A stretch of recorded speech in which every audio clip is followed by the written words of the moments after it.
মহিলা দলে আপনার কোন দায়িত্ব দিয়ে যাত্রা শুরু হয়? আমি পদ বলতে চাই না, কেননা পদ আমি মনে করি এটা একটা দায়িত্ব, যে আসলে স্পেসিফিক দায়িত্ব, পদ মানে দায়িত্ব। সেই আপনাকে কোন দায়িত্ব দেওয়া হয়? এই তো ফার্স্ট জয়েন্ট সেক্রেটারি। এর আগে অবশ্য আমাকে সাংগঠনিক দেওয়া হয়েছিল ঢাকা ডিভিশনের।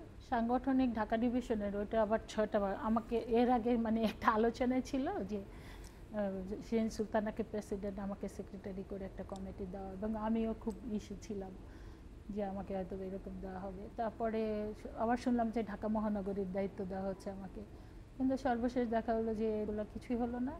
আমাকে সাংগঠনিক দেওয়া হলো, কিন্তু সাংগঠনিকটাও ঢাকা ডিভিশন তো সাংগঠনিক 1 নম্বরে, কিন্তু আমাকে সেইটা ওই করে ভাইলট করে তারপরে দেওয়া হলো 2 নম্বরে, মানে ঢাকা ডিভিশন নিচে নিয়ে আসা হলো ডিউ টু আমার জন্য, মানে অনেকটা কনস্পিরেসির শিকার আর কি।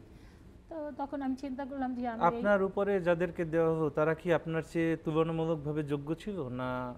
আমার যে বর্ণাঢ্য রাজনৈতিক ক্যারিয়ার, আমার মনে হয় এই দলে আর কারো আছে বলে মনে করি না। আপনি যদি সত্যিকার মূল্যায়ন করেন, আমার মতো তো এত আর কারো নেই। তো তারপর যখন আমাকে এই জায়গায় করা হলো, তখন আমি মনে করলাম যে আমাকে প্রত্যেক দিন নিয়ে একটা বেইজ্জতি করা হবে কিংবা করা হবে। আমাকে আবার পাশাপাশি বিএনপি সেন্ট্রাল কমিটিতে রাখা হলো সদস্য হিসাবে, তখন আমি এইটা নিয়েই কাজ করলাম।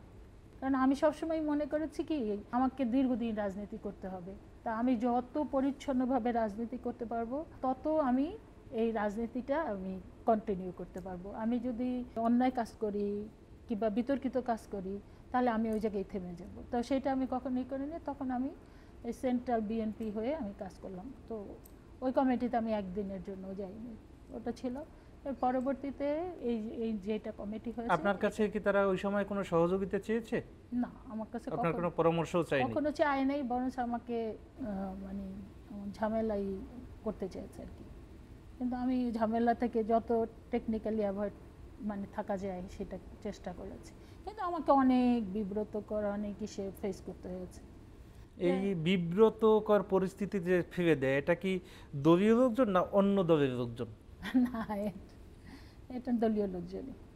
অন্য দলের লোকজন তো আমাকে ফেস করতে গেছে, যেহেতু আমার বাড়ি হলো মাদারীপুর।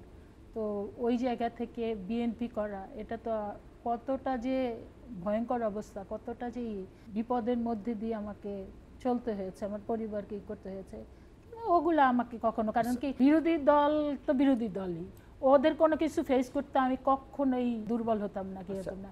কিন্তু নিজের দলের মধ্যে হলে তো তখন আমি মনে করতাম যে নিজের দলের বিষয়টা, এটা কে কীভাবে করবে, তো এইগুলো আমাকে অনেক